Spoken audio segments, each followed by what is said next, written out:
আমার আল্লাহ, আল্লাহর কোন বান্দা যদি আল্লাহর নাম জোরে জোরে বলে তাও আমার আল্লাহ শুনে, আল্লাহর কোন বান্দে যদি আমার আল্লাহর নাম আস্তে আস্তে বলে তাও আমার আল্লাহ কিন্তু শুনে। হে বেলাল, বলো তোমার এই অবস্থা কেন? হযরত আবু বকর সিদ্দিক রাদিয়াল্লাহু তাআলা আনহুর কাছে বর্ণনা দেয়, ভাই গো, আমার কোনো অপরাধ নাই, আমার একটাই অপরাধ, আমার রব হলো আল্লাহ। আমি আল্লাহর নামটা বলার কারণে আমার মাথা থেকে পা পর্যন্ত রক্তাক্ত করে ফেলেছি, আর কোনো অন্যায় নাই, এটি আমার বড় অপরাধ। হযরত আবু বকর সিদ্দিক রাদিয়াল্লাহু তাআলা আনহু ডাক দেয়া বলে, হে বেলাল, যদি তুমি আমার কথা মানো, যদি তুমি আমার কথা শোনো, আজকের পর থেকে তুমি আল্লাহর নামটা জোরে জোরে বলবা না, আজকের পর থেকে তুমি আল্লাহর নামটা আস্তে আস্তে বলবা। কেননা জোরে বললে তোমার উপর যেহেতু আঘাত আসে রে বেলাল, এ বেলাল তুমি আল্লাহর নামটা আস্তে বলবা, জোরে জোরে আর উচ্চারণ করবা না। এই কথা বলে আল্লাহর নবীর সাহাবী হযরত আবু বকর রাদিয়াল্লাহু তাআলা আনহু চলে যায়। কিতাবের মধ্যে লেখে কিছুদিন পর হযরত আবু বকর সিদ্দিক রাদিয়াল্লাহু তাআলা আনহু পুনরায় আবার এই রাস্তা দিয়ে যখন অতিক্রম করতেছিলেন, এই রাস্তা দিয়ে যাইতেছেন, হযরতে বেলাল সদা সর্বদাই খালি আল্লাহর নাম হয়ে যাবে আর বলে আল্লাহু আহাদ, আল্লাহু আহাদ। দ্বিতীয়বার হযরত আবু বকর সিদ্দিক রাদিয়াল্লাহু তাআলা আনহু বলেন, আমি যখন রাস্তা দিয়ে যাই, দ্বিতীয়বার আবার পাহাড়ের উপর থেকে আওয়াজ শুনতে পাই আল্লাহু আহাদ। আমি আবার পাহাড়ের উপর উঠলাম, পাহাড়ের উপর উঠে দেখি প্রথমবারের চাইতে বেশি রক্তাক্ত দেখা যায়, মাথা রক্তাক্ত করে ফেলেছে, দেহ রক্তাক্ত করে ফেলেছে, হাত গুনা রক্তাক্ত করে ফেলেছে। হযরত আবু বকর সিদ্দিক রাদিয়াল্লাহু তাআলা আনহু দুই চোখের পানি ছেড়ে দিয়ে বলে, বেলাল রে, আজকে তোমার এই অবস্থা কেন রে বেলাল? প্রথম দিনের চাইতে অধিক বেশি দেখা যায় আজকে তুমি রক্তে রঞ্জিত হয়ে গেছে। হযরত আবু বকর সিদ্দিক রাদিয়াল্লাহু তাআলা আনহু বলে, এ বেলাল, আমি তো বলেছিলাম আল্লাহ নামটা তুমি আস্তে বলার জন্য, জোরে বললে যেহেতু আঘাত আসে, তুমি কেন জোরে বললা? হযরত বেলাল কান্না অবস্থায় ডাক দিয়ে বলে, হে ভাই আবু বকর, আপনি কি আমার দিলের তামান্না জানেন? আপনি কি আমার দিলের খবর জানেন? আমার আল্লাহর নামটা আমার কলিজায় এত বেশি স্থান দিয়েছি, আমি আস্তে বলার জন্য বহু চেষ্টা করেছি, আল্লাহর নামটা আস্তে নেওয়ার জন্য। এ ভাই আবু বকর, আমি আল্লাহর নামটা আস্তে নিলে তেমন মজা পাই না, জোরে জোরে নিলে যেমন মজা পাই। এ ভাই আবু বকর, তবে আপনি একটা কথা শুনে রাখেন, যখন আমি আল্লাহর নামটা জোরে জোরে নেই, আমার আল্লাহ ফেরেশতাদের মাধ্যমে জান্নাতের 8টা দরজা আমার চোখের সামনে তুলে ধরে আবু জাহেল আবু লাহাব যখন আমাকে মারতে থাকে, তখন আল্লাহ তাআলা জান্নাতের নিয়ামতের দিকে আমি তাকায়া থাকি। আমি যে আল্লাহু আহাদ বলে আমাকে যদি তারা মারে, ওই দিকে আমার কোনো খেয়াল থাকে না। আমাকে যে রক্তাক্ত করে ফেলেছে, ওই দিকে কোনো খেয়াল থাকে না। আমার খেয়াল থাকে আমি মরার পর আমার আল্লাহ আমাকে জান্নাতের মেহমান বানিয়ে দিবে। এই কালামে জিন্দা কোরআনে হাকিম, হিকমতে উলা ইয়াজালশ তো কদিম। আল্লাহ বলেন, হে ইমানদার, হে আল্লাহর বান্দা, হে আল্লাহর বান্দা, আমার আল্লাহ কেমন আল্লাহ, কেমন আল্লাহ জানো? 24 পারা 19 নম্বর পৃষ্ঠা সূরা হামিম সিজদার 30 নম্বর আয়াতে কারিমার মধ্যে আল্লাহ বলেন, ইন্না নিশ্চয় আল্লাযী যারা কলু বলে রব্বুনাল্লাহ, আমাদের রব আল্লাহ, আমার ইজ্জতের মালিক আল্লাহ,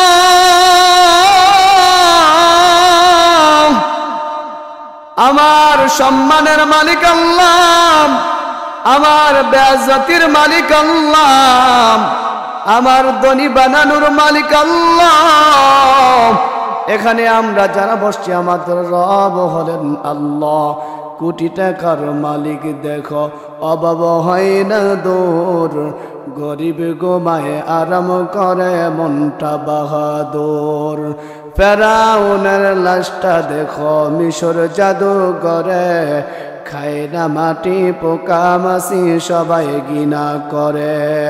হৃদয়ে তাকিবে যার নম্রতা সদা, রহমত আসিবে সেটা প্রভুর ওয়াদা। বড়রা বড়াই থাকলে দিলে রহমত আসবে না, বড়রা বড়াই থাকলে দিলে রহমত আসবে না।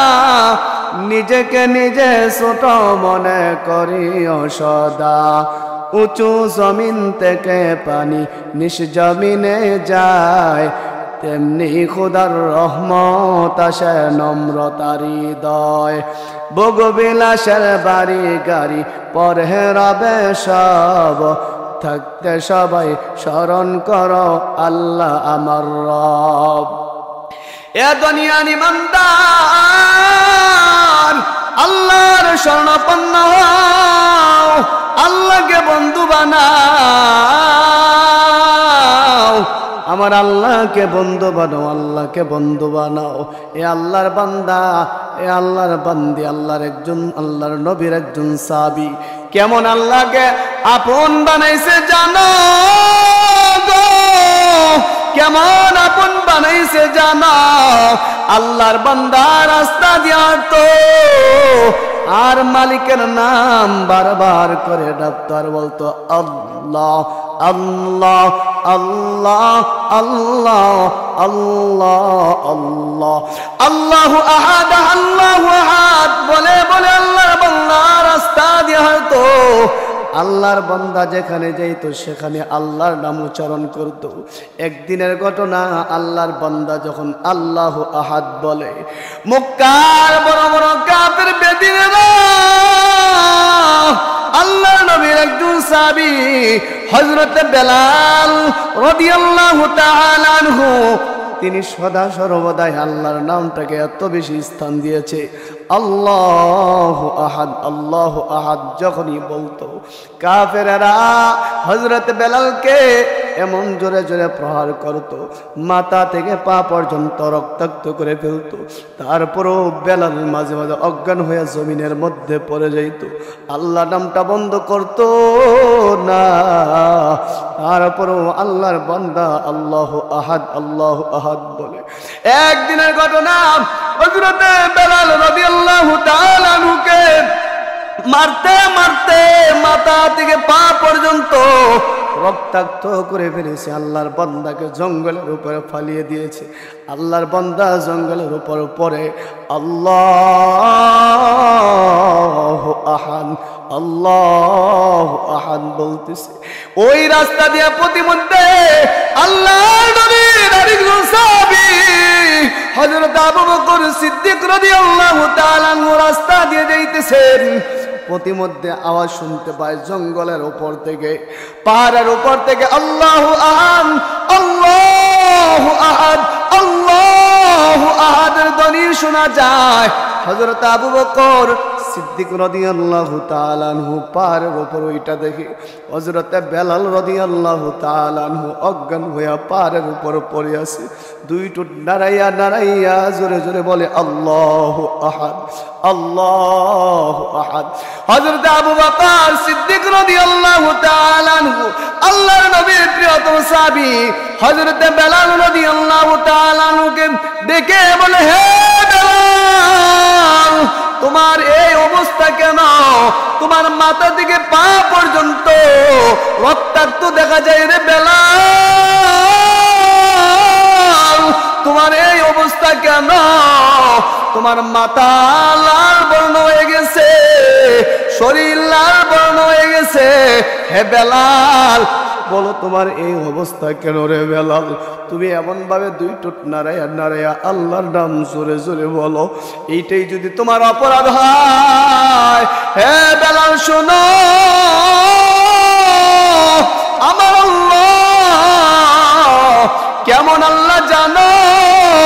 আল্লাহ তাআলা অন্য আয়াতের মধ্যে বলেন, ইন্নাল্লাহা সামিউম বাসীর।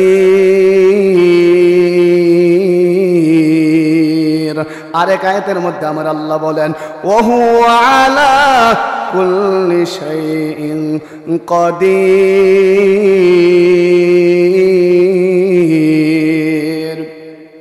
এ বেলাল তুমি শোনো, আমার আল্লাহ, আল্লাহর কোন বান্দা যদি আল্লাহর নাম জোরে জোরে বলে তাও আমার আল্লাহ শুনে, আল্লাহর কোন বান্দে যদি আমার আল্লাহর নাম আস্তে আস্তে বলে তাও আমার আল্লাহ কিন্তু শুনে। হ্যাঁ বেলাল বলো তোমার এই অবস্থা কেন?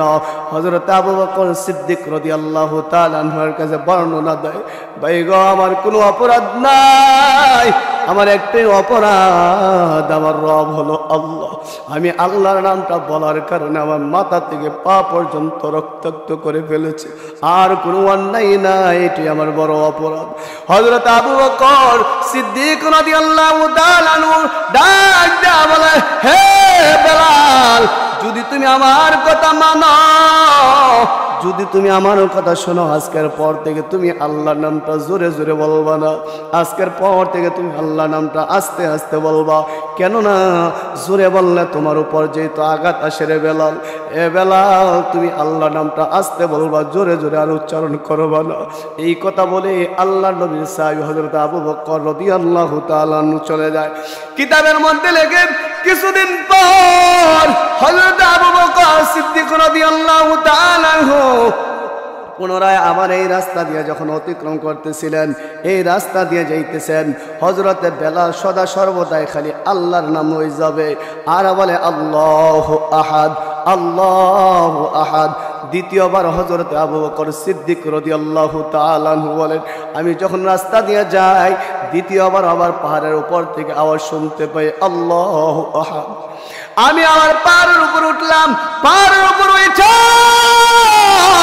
দেখি প্রথমবারের চাইতে বেশি রক্তাক্ত দেখা যায়, মাথা রক্তাক্ত করে ফেলেছে, দেহ রক্তাক্ত করে ফেলেছে, হাত গুনা রক্তাক্ত করে ফেলেছে। হযরত আবু বকর সিদ্দিক রাদিয়াল্লাহু তাআলা আনহু দুই চোখের পানি ছেড়ে দিয়ে বলে, বেলাল রে আজকে তোমার এই অবস্থা কেন রে বেলাল? প্রথম দিনের চাইতে অধিক বেশি দেখা যায় আজকে তুমি রক্তে রঞ্জিত হয়ে গেছে। হযরত আবু বকর সিদ্দিক রাদিয়াল্লাহু তাআলা আনহু বলে, এ বেলাল আমি তো বলেছিলাম আল্লাহ নামটা তুমি আস্তে বলার জন্য, জোরে বললে যেহেতু আঘাত আসে তুমি কেন জোরে বললা?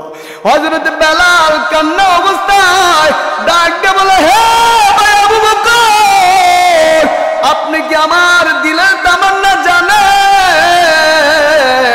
আপনি কি আমার দিলের খবর জানেন? আমার আল্লাহর নামটা আমার কলিজায় এত বেশি স্থান দিয়েছি, আমি আস্তে বলার জন্য বহু চেষ্টা করেছি আল্লাহর নামটা আস্তে নেওয়ার জন্য। এ ভাই আবু বকর আমি আল্লাহর নামটা আস্তে নিলে তেমন মজা পাই না, জোরে জোরে নিলে যেমন মজা পাই।